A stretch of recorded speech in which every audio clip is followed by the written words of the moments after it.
갈릴리 겨자나무 교회 교회 여러분, 그리고 온라인으로 성경 공부에 참여하시는 교회 여러분, 반갑습니다.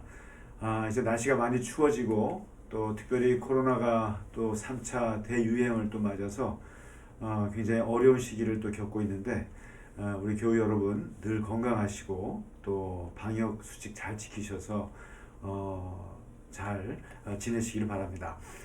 오늘 우리가 이제 공부할 토라는 19강이 되겠습니다. 벌써 이제 민수기로 넘어왔는데요. 이제 그렇습니다. 그 토라라는 것이 이 5권의 책으로 나눠져 있지만 실제로는 이것을 하나의 역사, 그러니까 40년의 광야 생활의 역사를 이제 중심으로 담고 있다고 보는데, 물론 창세기가 있습니다만은 일단 그 광야 생활 40년을 일단은 기록한 책이 이제 출애굽기고 또 레위기고 민수기고 신명기거든요. 창세기를 빼고 이랬을 때 이 40년의 역사라는 게 두 개로 나눠집니다. 첫 반에 그 출애굽기 3장부터 19장까지가 일단 출애굽의 과정이에요. 그러니까 이것은 거의 뭐 한 1년도 안 걸리는, 뭐 이제 재앙부터 시작해서 그리고 이제 홍해 바다를 건너고 그 시내산까지 도착하는데 한 뭐 3, 4개월 걸렸죠. 그래서 이제 19장부터 시작해서 레위기를 거쳐서 민수기 10장 10절까지, 오늘 공부할 10장 10절까지가 요 기간이 1년입니다. 1년이고 시내산에서 거주하던 때예요. 시내산. 그래서 이 기간 동안에 이제 하나님께서 십계명을 주시고, 출애굽기에는 계약 법전이 등장하고, 그다음에 레위기에는 성결 법전이 등장을 하죠.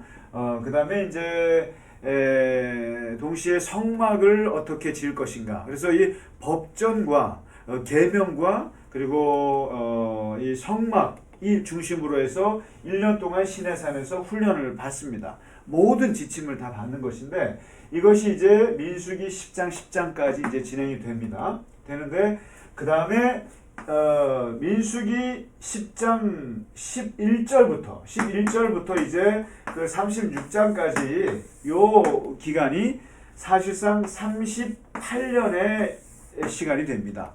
그러니까 광야 생활의 거의 대부분은 민수기에 담겨져 있습니다. 그러니까 레위기나 출애굽기 19장부터 민수기 10장 10장까지는 1년짜리의 기록이 되겠죠. 그런 면에서 이제 민수기는 이제 요 10장 10절까지가 사실은 이제 레위기에 같이 연결이라고 보시면 좋을 것 같습니다. 그 다음에 역사적인 그 38년의 역사는 이제 11장부터 본격적으로 36장까지 되고, 신명기 자체는 모세의 설교이기 때문에 거기에는 어떤 사건이 있는 건 아닙니다. 그러니까 광야 생활 40년이다 그랬을 때 거기에서 무슨 일이 있었느냐, 대부분의 일들이 어디 있었느냐, 민수기에 다 있습니다. 민수기에 그래서 이제 그 민수기라고 하는 말이 이제 영어로 넘버스잖아요. 넘버. 그러니까 사람의 수를 세다. 그러니까 인구 조사라는 뜻이잖아요. 그다음에 이제 그 히브리어는 그 브미드바르라 그래서 광야에서라는 뜻이에요.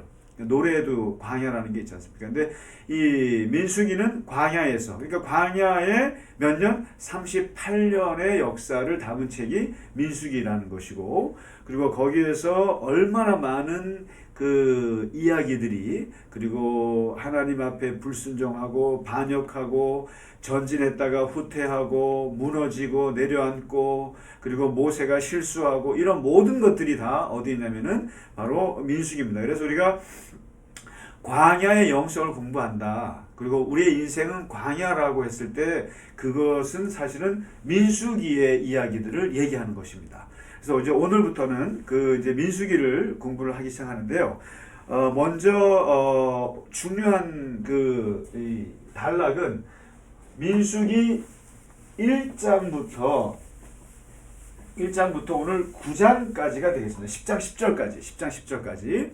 그러니까 시내산에서 레위기를 통해서 이제 그 법전을 받고 출애굽기열 법전을 받고 그다음에 성막에 대한 그 성막을 다 짓고 이제 세 번째 민수기에서 이제 시내산에서 하는 것이 뭐냐면 우리가 떠날 것 아니냐. 이제 광야로 이제 우리가 떠나야 되는데 떠나면 그냥 떠나는 것이 아니라 이제 수많은 이방 족속들과의 전쟁에 부딪히게 될 것이고 많은 험한 일을 겪어야 될 텐데 어떻게 할 것이냐. 이제 그렇습니다. 첫 번째는 이제 하나님으로부터 계명을 받았죠. 그 다음에 두 번째는 성막을 이제 지었습니다. 그러면 세 번째는 어떻게 할 것이냐? 어떻게 조직화할 것인가? 우리가 어떻게 나갈 것인가? 그래서 이제 1장부터 4장까지가 뭐가 인구조사를 합니다. 인구조사를 해요. 어떤 인구조사를 하냐면은 싸울 만한 사람이 몇 명일까 도대체 우리 중에. 그래서 이제 여러분 아시잖아요. 지파별로 12지파별로 인구를 조사하는데 20세 이상 남자들로만 이제 조사를 해봤어요. 해봤더니 그 인구가 쭉쭉쭉 나오는데 여기서 레위 지파만 빼고 60만 명 정도가 나왔습니다. 60만 정도. 60만 3,550명이 전쟁을 할 만한 사람들이다. 그래서 우리가 출애굽을 몇 명 했느냐 그랬을 때 남자만 60만 명입니다 라고 말하는 게 바로 이 숫자예요. 그러니까 여기서 어린아이, 그 다음에 여성들, 그 다음에 노인들까지 다 합치면 한 200만 정도가 되지 않겠느냐라고 추산을 하는 겁니다. 그래서 이 중에 이제 그 독보적인 것이 지파별로 12지파별로 인구를 쭉 조사하다 보니까 거기서 가장 많은 그 숫자가 있을 거 아니에요? 여기서 독보적으로 나오는 게 유다 지파가 여기서 이제 나옵니다. 여러분, 이제 우리가 그 야곱의 12아들이 12지파가 됐고, 이 12지파가 이제 이스라엘의 행정구역이 되고, 모든 그 중요한 조직의 핵심이 되는데, 여기서 이제, 그 떠오르는 지파가 이 유다 지파입니다. 유다 지파. 이제 예수님이 여기서 나왔잖아요. 그리고 다윗이 여기서 나왔고, 그러면서 여기서 7만 명이 이제 등장합니다. 그러니까 가장 큰 유다 지파가 여기서 나오고, 나중에 남북이 갈라졌을 때 유다 지파하고 베냐민 지파가 하나가 두 개가 되고 나머지 지파가 북이스라엘 되잖아요. 그랬을 때 이 유다 지파가 이제 중심 지파가 되는 것으로 이제 나옵니다. 그 다음에 여기서 이제 그 1장에서 4장까지의 인구조사와 함께, 그 다음에 중요한 지파가 뭐냐면 레위 지파예요. 레위 지파. 이 레위 지파가 뭘 담당하냐면 레위 지파는 그 전쟁에 나가는 것에 빼요. 면제가 됩니다. 군 면제가 되고 이 레위 지파는 성막을 운반하는 일, 그다음에 성막을 관리하고 성물들을 잘 보존하고 관리하고 제사 드리고 하고 그다음에 성막이 이동할 때 그 모든 것들을 다 맡아서 하는 사람들이 이 레위 지파예요. 근데 사실은 지금 이 군대에 나갈 사람들 60만 명도 굉장히 중요하지만 민수기에서는 더 중요하게 다루는 게 레위 지파가 얼마나 뛰어난 지도력을 발휘하느냐가 더 중요합니다. 여기에서는 어떤 개념이냐면은 모든 전쟁은 그 거룩한 전쟁이라고 생각을 했죠. 그래서 하나님께서 도와주시지 않으면 전쟁에 이길 수 없기 때문에 가장 중요한 것이 성막을 어떻게 관리하느냐, 그 관리 능력이 곧 전투력인 거예요. 그러니까 이 레위 지파의 그 성막 관리에 대한 이야기들이 이제 2장, 3장 계속 나옵니다. 나오면서 어떻게 성막을 레위인들이 관리하고 그것들을 어떻게 지키고 이런 것들이 나오다가 5장에 가보면 그 성막을 5장을 한번 펼쳐보시죠. 네, 5장에 성막은 항상 정결하게 보존을 해야 되는 것이 이제 원칙인데 여기에서 그 정결하게 그 정결함을 무너뜨리는 세 가지 이 문제점을 얘기를 해줍니다.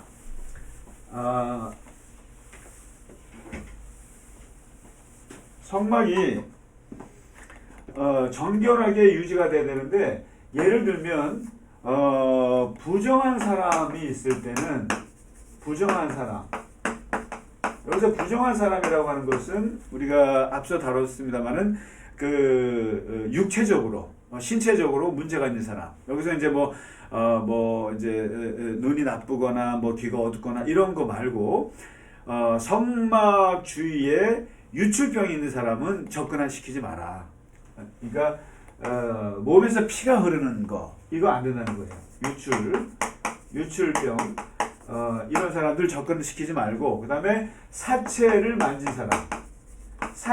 사람 절대로 접근하지 마라. 그래서 성막 주변을 더럽게 하지 마라. 이런 게 나옵니다. 그 다음에 두 번째는 사람이 죄를 지었을 때, 그러니까 범죄했을 때, 사람에 대해서 죄를 지었을 때 어떻게 속전하느냐에 대해서 간단하게 나와요. 여기서 보면 죄를 씻는 방법은 첫째, 자복을 해야 한다. 이게 여러분 우리가 법적으로 사람에게 범죄했을 때 아주 기본적인 상식이에요. 그 다음에 죄값을 치러야 한다. 죄값을 온전하게 치러야 한다.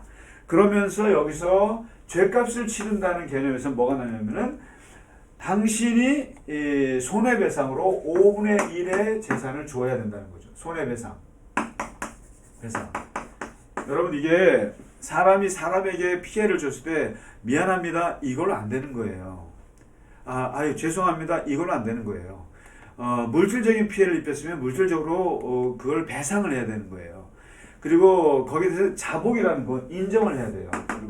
그러니까 이 죄값을 치른다고 하는 것은 결코 쉬운 것이 아닙니다, 이게. 그리고 만일에 사람이 그럴 죄값을 받을 사람이 없으면 그때 여호와께로 나와라. 여호와께 나와서 제사장에게 제물을 드리면서 하나님 앞에 그 죄값을 치러야 한다. 이렇게 나옵니다.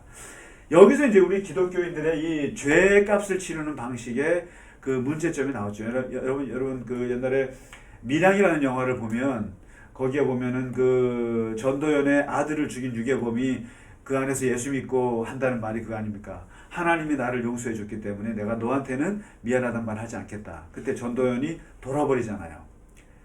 이게 바로 하나님께 죄 용서 받는다고 하는 것을 약간 착각하는 경우가 있어요. 사람에게 죄를 지었을 때는 거기에 대한 인정과 죄값을 철저히 치러야 한다는 거예요. 그리고 나서 그게 없었을 때 여호와께 나와서 하는 것이지, 이 과정을 거치지 않는 건 안 된다는 거죠. 그래서 이 토라의 율법은 정확해요. 사람이 사람에게 범죄했을 때는 거기에 대한 죄값을 정확히 치러야 한다라는 것이, 이것이 성막을 유지하는, 성막의 정결을 유지하는 중요한 방법 중에 하나고요. 그 다음에 세 번째 얘기하고 있는 것이 참 약간 뜬금없기도 한데, 어떤 면에서는 간음한 여인, 간음한 아내가 간음을 했는지 안 했는지를 판별하는 입증 방법에 대해서 나와요. 여기에서 이 아내가 간음을 했느냐 안 했느냐를 이제 묻는 것 중에 하나가 그 저주가 되게 하는 쓴물을 먹이는 게 있어요. 그래서 이 쓴물을 먹었을 때 간음을 했으면 배가 나오고 넓적다리가 마르는, 그야말로 이제 앞으로 임신을 하지 못하게 하는 것이 그런 저주가 되고, 간음을 하지 않았으면 아무 문제가 없는, 그러면서 이 저주가 되게 하는 쓴물이라는 단어가 나오는데, 이 쓴물을 먹여서 간음을 밝히는, 지금 생각하면 좀 이해가 안 되는 그런 방법인데, 이렇게 해서 이제 이 성막 주변에 부정한 사람, 그 다음에 죄를 지은 것들, 그 다음에 간음, 성적인 그런 그 음란한 것들을 이제 방지해라 라는 차원에서 성막을 정결한 상태로 유지하는 그런 이야기가 잠깐 나옵니다. 그 다음에 이제 이 성막을 정결하게 유지함과 동시에 6장에 보시면은 그 광야 생활의 유목의 영성, 이제 늘 하나님만을 바라봐야 하는 그러한 경건한 영성을 보존하는 제도가 하나 나옵니다. 그래서 그것을 이끌어서 나시린 제도라고 나옵니다. 나시린. 나자르라고 하는 것인데 이게 헌신이라는 뜻이에요. 그 다음에 면류관이라는 뜻이 있습니다. 여기가 이게 이 나시린 제도를 오늘 좀 생각 좀 해봐야 되는데요. 이게 이제 성막 하나님께 헌신된 사람들은 12지파 중에 이제 레위 지파예요. 레위 지파가 이제 제사와 그다음에 성막 관리와 모든 부분들을 이제 감당하는 지파로 뽑혀졌는데, 그러면 나머지 11지파 사람들은 다 그러면은 그냥 속세에서만 사느냐? 그게 아니라 일반 지파 사람들 중에서도 성막에 봉사하고 하나님께 드려지는 사람이 있어요. 그 사람들은 이제 서원자라고 하는데 하나님께 이제 헌신하는 사람들인데 이 사람들을 나시린이라고 합니다. 대표적인 사람이 삼손이 있죠. 삼손이 있고 그 다음에 사무엘이 있습니다. 사무엘. 어머니가 성원에서 바쳤잖아요. 또 누가 있냐면은 그 세례 요한이 있습니다. 신약에 세례 요한도 그렇고 그리고 바울도 나시린에 들어갑니다. 갱그레아에서 머리를 이제 깠거든요. 그래서 나시린으로서 서원을 하는데 이 나시린으로 서원하는 사람들은 몇 가지 규칙이 있어요. 그 규칙이 첫째는 절대로 포도주를 마시면 안 됩니다. 포도주를 마시면 안 되고 두 번째는 머리에 삭도를 대면 안 돼요. 삭도 금지예요. 머리 깎으면 안 됩니다. 그다음에 세 번째로 나시린이 그 사체를 만지면 안 됩니다. 사체 접촉 금지. 이게 뭐냐면 단순히 죽은 사람 만지지 않는다는 뜻이 아니라 장례식에 못 가는 거예요. 그래서 부모님이 돌아가셔도 심지어는 이 서원한 기간 동안에는 가면 안 돼요. 만날 수가 없어요. 이게 그럽니다. 그다음에 네 번째로는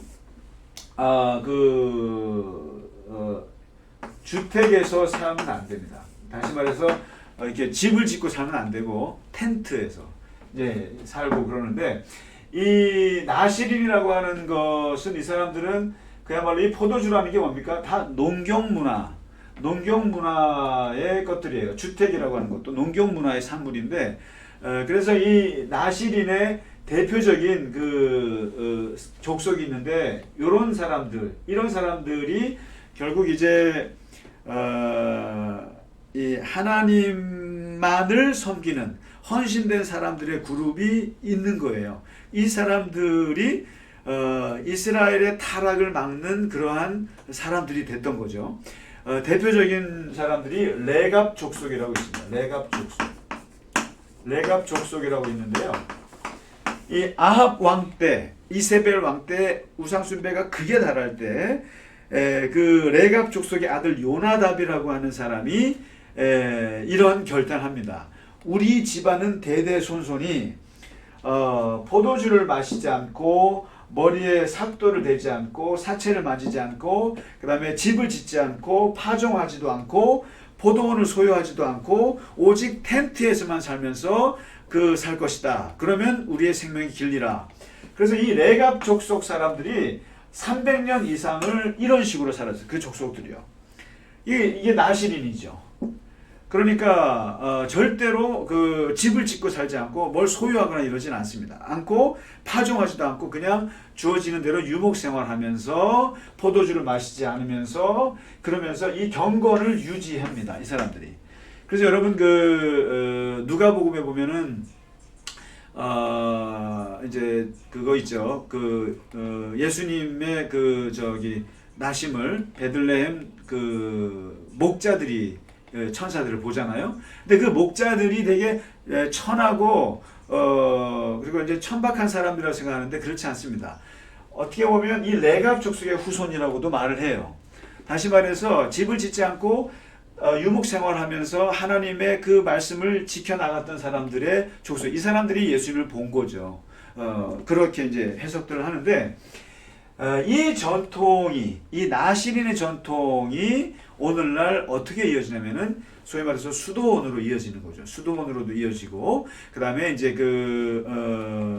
이제 목회자라든가 또 하나님께 이렇게 바쳐진 사람들, 또 뭐 신부님들이라든가 뭐 이렇게 이제 이어지는데, 이 사람들은 평생 이런 일을 이제 지키는 거죠. 삼손 같은 경우는 머리에 이 산도를 대지 않습니까? 그래서 이제 능력이 빠져나가기도 하고 또 사체를 만지기도 하죠. 그 죽은 사자를 만지기도 하고 이렇게 나시린으로서의 그런 걸 이제 못 지키기도 하고 그런데 이 나시린의 전통이 이스라엘의 한 축을 쭉 내려옵니다. 이 사람들이. 그래서 이 사람들이 이스라엘이 아무리 타락하고 해도 이 나시린의 삶이라고 하는 것이 보여주는 강력한 경건주의의 이상이 있는 거예요. 그래서 요즘에 제가 10년 전에 미국에서 그 위대한 침묵이라고 하는 그 영화를 본 적이 있는데 그게 이제 봉쇄수도원에서 평생을 거기서 갇혀서 사는 그 침묵만 하면서 노동하면서 사는 그 신부님들 그분들 수도사들의 이제 그것을 찍은 것인데 그 영화가 이제 한국판 그 위대한 침묵이라는 영화가 나왔어요 이번에. 왜냐면 이제 아시아의 봉쇄수도원이 이제 경북 상주인가요? 의성인가 거기에 이제 있는데 거기 한 11명의 수도사들이 그러니까 이제 그분들은 평생 거기서 살다가 나오지 못하고 거기서 이제 죽음을 맞이하는 봉쇄수도원. 이제 그야말로 참 뭐 감옥 같은 것인데 거기에서 오직 하나님만을 추구하는 그럼으로써 이제 살아가시는 분들인데 굉장히 수도원 중에 오늘날 수도원 중에 가장 강한 가장 센 수도원이라고 말할 수 있습니다. 뭐 가족을 1년에 한 번 만날 수 있지만 그것도 식사도 안 되고 그렇게 이제 하는 수도원인데 거기를 그 수도사들의 삶을 이제 찍었다고 그래요. 그래서 이제 한번 좀 보고 싶은데 이러한 것들이 다 나시린의 제도에서 나옵니다. 나시린 제도. 그래서 이것이 레위 지파의 영성, 그 사람들의 영성 못지않게 이 나시린들의 영성의 한 축으로 있어서 이 사람들이 이스라엘의 어떤 그 신앙을 이어가는데 중요한 축이 될 수 있었다는 것이죠. 그래서 오늘날에도 교회가 타락하고 또 그러면 그 한 축에서는 이제 수도원이나 또는 기도원이나 또는 이제 새로운 공동체들이 나오는데 이런 분들이 이런 것들을 지켜 나가죠. 그래서 철저한 하나님의 그러한 그 말씀을 이제 지켜 나감으로써 이제 그것을 하는데 중요하다고 봅니다. 그래서 이 나시린 제도가 이제 6장에 등장을 하고요. 그다음에 7장에 보면은 그 12지파의 지도자들이 있을 거 아닙니까? 이 성막을 어떻게 관리하고 또 이동을 하고 나갈 때 이게 다 돈이에요. 다 여기에 이제 물질이 들어가고 다 이제 들어가는데 그러면 이걸 어떻게 채우느냐 했더니 그 12지파의 지도자들의 이제 헌물로 이루어지는데 그 쉽게 말하면 이제 모든 게 그렇죠. 그 성막을 짓는데도 다 돈이 필요하고 거기에 다 이제 물질들이 필요한데 지파의 지도자들이 12명일 거 아닙니까? 12명이나 근데 12명이 수레를 두 사람이 하나를 바쳐요. 그러니까 두 사람이 같이 해서 수레 하나를 사서 만들든지 해서 6개를 바치고 그 다음에 각 사람마다 소 한 마리씩 12마리를 이제 냅니다. 그리고 매일 한 사람씩 돌아가면서 자기가 할 수 있는 그 헌물을 성막에다가 바쳐요. 그래서 매일 그래서 이제 첫째 날에는 루벤 지파, 뭐 둘째 날에는 뭐 유다 지파 이렇게 해서 그 지도자들이 나가서 그것을 해서 이제 12일 동안 그걸 이제 바칩니다. 그래서 이 모든 성막 관리의 재정적인 충당은 누가 하느냐? 이 12지파에 속한 지도자들이 솔선수범해서 헌물을 바침으로써 이루어집니다. 그러니까 이게 단순히 이 기록이라는 것이 그냥 그냥 환상적인 것들로만 그려지진 않습니다. 철저하게 물질적으로 어떻게 필요한지 얘기합니다. 그래서 이제 우리가 교회 사역이라고 하는 것, 또 하나님의 일이라고 하는 것에는 항상 물질적인 것이 어떻게 지원이 되고 어떻게 이제 그 있느냐에 따라서 그것이 다 같이 굴러가는 거거든요. 그래서 이 토라는 이 기록을 다 같이 합니다. 누가 돈을 냈느냐라는 거예요. 누가 헌금을 해서 성막을 관리하게 하고 성막을 이동하는데 무리 없게 하느냐. 다 지도자들이 했다라는 것이죠. 지도자들이. 그 다음에 이제 그 8장에 가면 이제 레위인이 그 봉사를 어떻게 하는지 다시 또 이제 직무에 대해서 나오고, 여기서 이제 8장에 네, 8장에 이제 그 레위인들이 뭐 어떻게 하는지 그게 나오고요. 그 다음에 이제 9장을 가보시죠.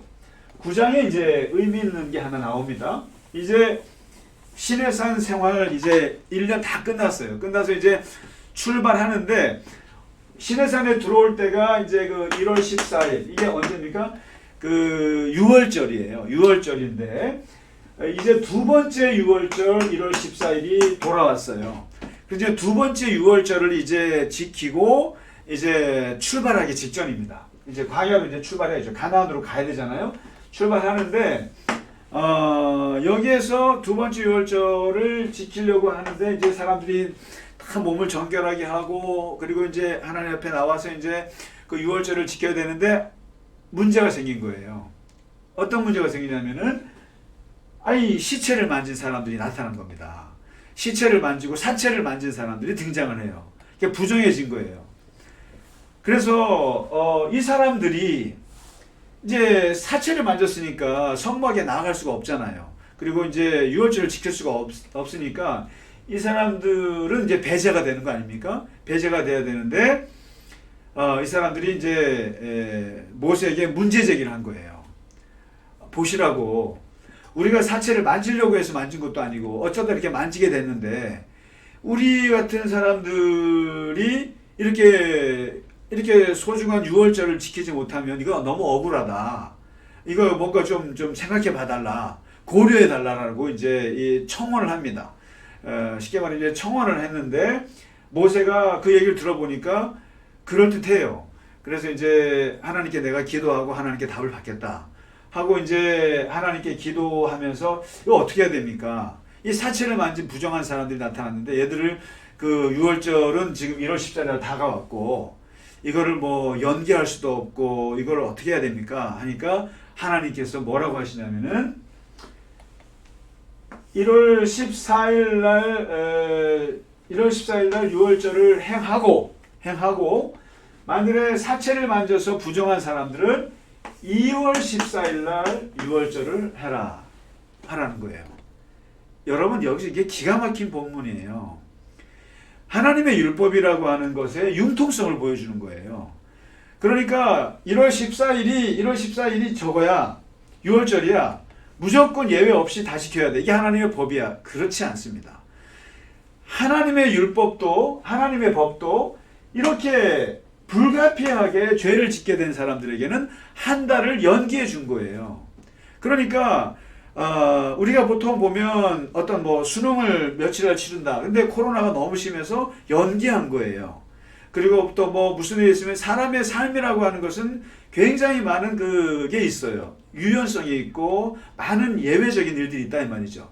마찬가지로 하나님의 율법 앞에 서 있는 인간들도 불가피하게 인간이 당하는 것들이 있어요. 그랬을 때 그럼 하나님이 안 돼, 율법을 지켜야 돼요 라고 하느냐? 아니라는 거예요. 거기에 하나님은 융통성을 발휘하셨고 현실적으로 조정을 하셨다라는 거예요. 그 다음에 같이 그런 그 협치를 했다, 인간을 배려했다라는 거예요. 그래서 하나님의 토라를 이것을 아주 경직된 그 강압적인 그러한 율법으로 봐서는 안 된다고 하는 것이 이미 그 자체 민수기에서도 등장합니다. 아니 1월 14일이, 그러니까 여러분, 요즘에 나오는 말 중에 에브리데이 처치라는 말이 있어요. 에브리데이 처치라는 개념이 나온 지 오래됐어요. 에브리데이 처치, 이게 무슨 말이냐면 매일매일 교회라는 뜻인데, 주일날 일하는 사람들 있잖아요. 일하는 사람들은 나는 예배를 언제 지킵니까? 그러면은 무슨 소리야? 일요일이 주일이야 라고 못을 박는 게 아니라, 일요일에 예배를 못 드린 사람은 월요일날 와서 예배를 드려야 한다는 거예요. 월요일날 그날을 당신의 주일로 하라. 나는 월요일 날 일하는 사람은, 나는 화요일 날 쉬는 사람은 화요일 날 쉬도록 해라. 화요일 날 예배를 드려라. 그래서 사실 교회가 매일 예배를 드린다는 개념으로 에브리데이 처치인 거예요. 이게 오늘날 여러분 진짜로 야밤에 일하는 사람 많고요. 그 다음에 주일날 일하는 서비스업 진짜 많고요. 주일날 와서 예배 드릴 수 없는 사람이 많아요. 그러면은 그 사람들 다 죄인이 되느냐는 거예요. 똑같은 거예요 지금. 그러니까 1월 14일 날 유월절을 지켜야 되는데 불가피하게 못 지키게 됐으면 그럼 2월 14일 날로 하나님께서 연기해 주셨다는 거예요.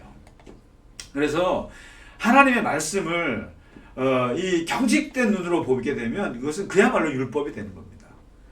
그야말로 예수님 당시에 많은 사람들을 죽음으로 몰아넣었던 바리새인이나 율법관들이나 서기관들, 그런 사람들의 안식일 사고가 되는 거예요. 그런데 예수님께서는 그런 면에서 안식일 날 생명이 더 소중하다고 말씀하셨던 것처럼 인간에 대한 배려가 더 중요하다는 거예요. 그래서 하나님조차도 이 율법을 한 달을 연기시켜 줄 정도로 인간에 대한 배려를 해주셨다고 하는 것. 이게 토라의 정신입니다. 이게 토라를 절대로 경직된 사고로 봐서는 안 된다는 것입니다.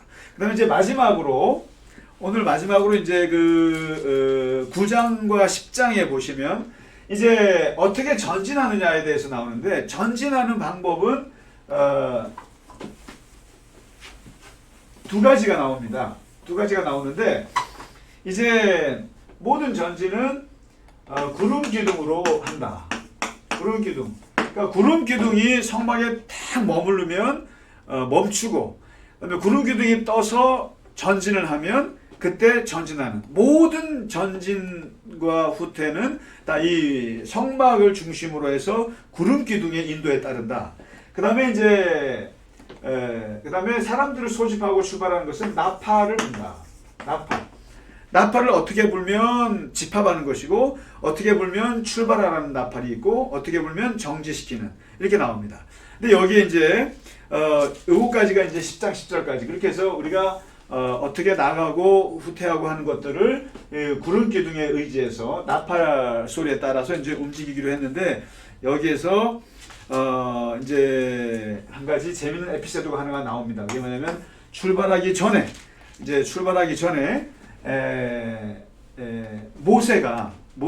모세의 장인어른이 있어요. 누굽니까? 이드로잖아요.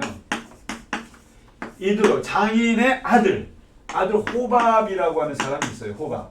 그러니까 처남이죠. 처남인데 이 사람들이 그 미디안 그 광야에서 사는 사람들이죠. 근데 이 사람들인데 요까지 이제 요 호밥 처남이 같이 이제 동행을 했어요, 모세랑. 근데 이제 이 호밥이 이제 나는 이제 고향으로 가겠다 이런 거예요. 그때 이제 모세가 이걸 잡아요. 야, 네가 가면 어떻게 하느냐? 너는 오늘 그 10장 31절에 보면 떠나지 말라. 우리가 광야에서 어디에 진칠지를 네가 눈이 되어줘야 되지 않느냐. 너희가 여기 본 토박인데, 미디안 광야에 토박인데 네가 우리의 그 길잡이 노릇을 해줘야지. 무슨 소리야? 가지 마라고 붙잡습니다. 근데 이게 떠나요. 그리고 나서 이제 그러니까 모세가 의지했던 그 처남의 그 길잡이 노릇을 이제 안 해줌으로써 그야말로 모세의 진정한 길잡이는 하나님이시라는 것이 등장합니다. 하나님의 이제 인도에 철저하게 따를 수밖에 없고, 하나님께서 가라 하면 가고 오라 하면 오는, 이제 사람의 눈에 의지하지 않게 하나님께서 하시는 거죠. 그래서 이제 온전하게 우리의 길잡이가 되시는 하나님의 구름 기둥과 불 기둥을 붙잡고 이제 모세는 이제 전진하게 됩니다. 그러면서 마지막 35절 36절에 이제 하나님의 궤가 떠날 때 모세가 기도합니다. 주여 일어나소서 주의 대적들을 흩으시고 주를 미워하는 자가 주 앞에서 도망하게 하소서. 그리고 궤가, 하나님의 법궤가 쉴 때에는 말하되 여호와여 이스라엘 족속들에게 돌아오소서 하면서 이제 하나님께 기도합니다. 이러므로써 이제 1년 동안의 시내산의 그 모든 준비 과정을, 성막과 그다음에 하나님의 계명과 그리고 이제 군대 조직까지 다 마치고 이제 광야 가나안 땅에서 출발합니다. 이제 본격적으로 출발하는 것이 다음 주에 시작이 되겠습니다. 그러면 그 이스라엘이 얼마나 이렇게 잘 준비돼서 갔느냐, 정말 그 광야 생활을 잘 뚫고 갔느냐, 그것은 다음 주부터 같이 공부하도록 하겠습니다. 이제 11장은 다음 주부터 같이 공부하고 그들의 광야 여정으로 들어가 보도록 하겠습니다. 오늘 긴 시간 민수기 1장부터 10장까지 함께 공부하시느라고 고생 많으셨습니다. 감사합니다.